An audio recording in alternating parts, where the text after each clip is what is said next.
ke-34 dan hadis ke-35 yang insyaAllah kita bincangkan ini, dia berkenaan dengan satu tajuk, iaitulah mencuci bekas darah haid, mencuci kesan darah haid. Jadi bagaimana dari segi taharah pakaian yang terkesan dengan darah haid itu, bagaimana kita nak bawa ke dalam solat, boleh ke tak boleh, bagaimana cara nak mencuci. Yang ini yang mengenai tajuk insyaAllah yang kita bincangkan.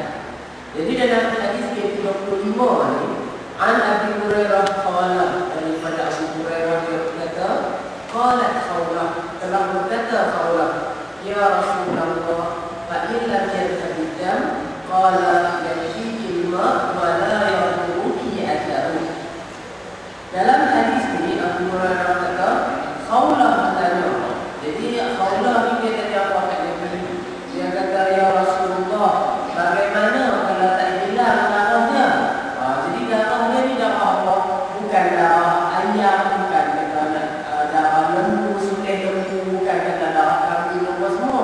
Tapi soalan Khawlah ni merujuk kepada bagaimana kalau tak hilang kesan darah haid itu yang kena di baju. Maka Rasulullah bersabda, cukup bagimu mencuci dengan air dan tidak berapa bagimu bekas darahnya. Maknanya penjelasan dari Rasulullah ni, darah haid itu cukup yang mana kalau kena baju, kena pakaian, kita cuci dengan air dan bekas darah tu. Maknanya waktu kita basuh, ada kita nampak tumpuk-tumpuk merah, kesan-kesan dia masih ada sedikit. Maka Rasulullah kata tak berapa bagimu bekas darah dia. Hadis diriwayatkan oleh Imam At-Tirmizi, yang mana sanad dia ni ulama-ulama hadis kaji tengok dia berdarjat lemah, dhaif hadis ni.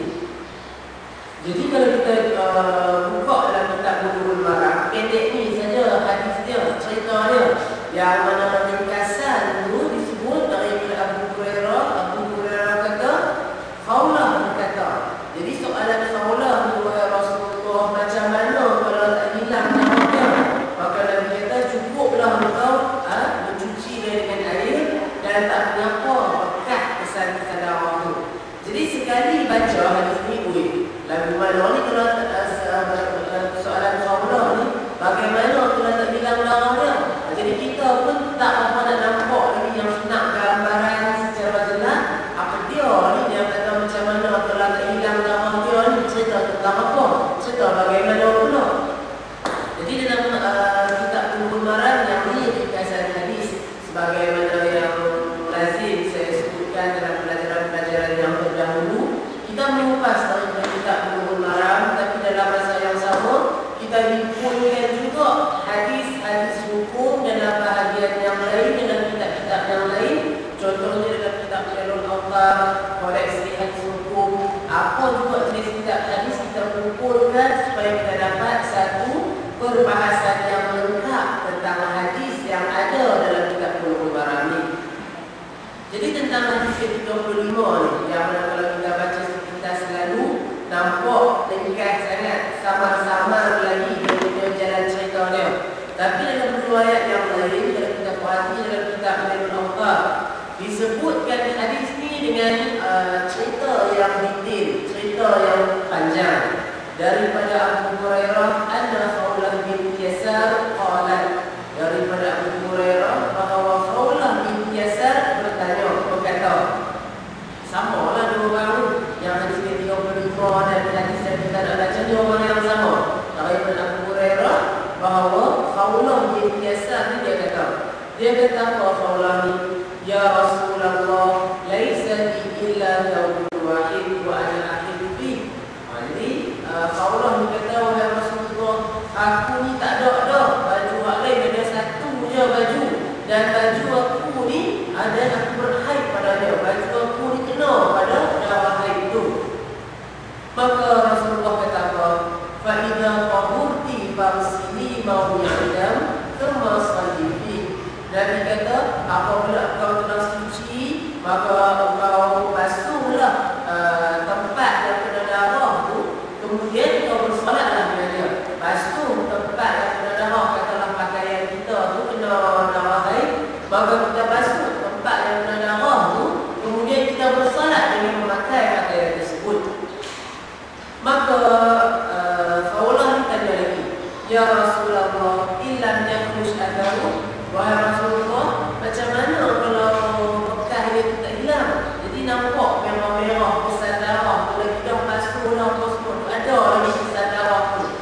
bagaimana? Maka barulah yang kita perhati jawapan dari Rasulullah.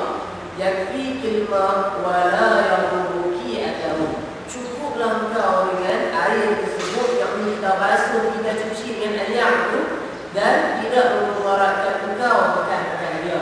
Tidaklah kita kata menjejaskan solat kita daripada kesan-kesan tumpukan darah itu. Setelah kita cuci, kita tonyoh balik dah.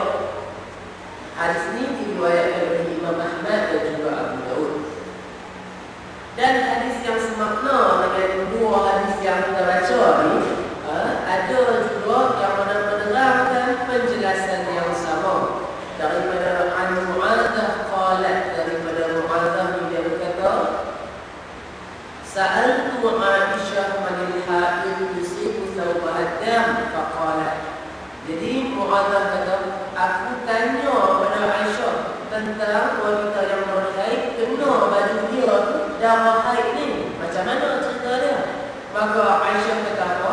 Tarsihu wa illam yadhhab athahu falhuwayyiruhu bi syai'in min sufra. Nabi kata cucilah dia, cuci yang mana pakaian itu, dan sekiranya tidak hilang juga kesan-kesan dia, ubahlah dia dengan sesuatu daripada yang warna kuning bukan darah. Qalat, maka kemudiannya Aisyah kata, walaqad kuntu ahidu 'inda Rasulillah thalatha khiyar jami'an la aghsilu li thawban. Aisyah kata, aku pernah berhaid di tempat Rasulullah 3 kali, yang semuanya itu pakaian yang tidak aku cuci. Hadis riwayat Abu Daud.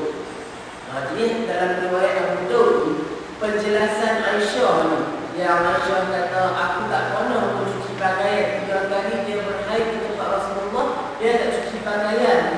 Yang ni Imam Syaukani membahaskan tentang maksud hadis ni, iaitulah pakaian yang dipakai oleh Aisyah. Pakaian tu asalnya adalah qasid. Asalnya adalah qasid, maknanya dia tak kena potong apa, tak kena najis apa lah. Dan bila mana Aisyah dan mendatangi haid, dia pakai pakaian tersebut, lalu pakaian tersebut tak ada kesan-kesan najis pada dia, tak ada daripada tumpuk-tumpuk darah haid pada dia. Maka sebab itulah pakaian yang tersebut tak dicuci oleh Aisyah. Jadi yang ini penjelasan daripada Imam Asy-Syaukani daripada perkataan Aisyah ni, aku tak pernah mencuci pakaian. Bukanlah makna kata pakaian itu kena tumpuk-tumpuk darah haid itu kita biar pakai bersolat macam tu dah. Yang Aisyah cerita ni daripada apa yang dapat difaham oleh ulama hadis, iaitulah pakaian Aisyah ni memanglah qasidah yang dia pakai. Lalu bila dia dalam keadaan berhaid, maka tak kena pada pakaian dia tu kesan-kesan darah haid itu tak kena pada dia. Maka kerana itulah dia tak mencuci pakaian yang tersebut. Bila mana pakaian sudah dia memang bersih dan memang kata suci, jadi nak rasa apa lagi dah. Jadi di sini yang mana kalau kita perhati penjelasan syarat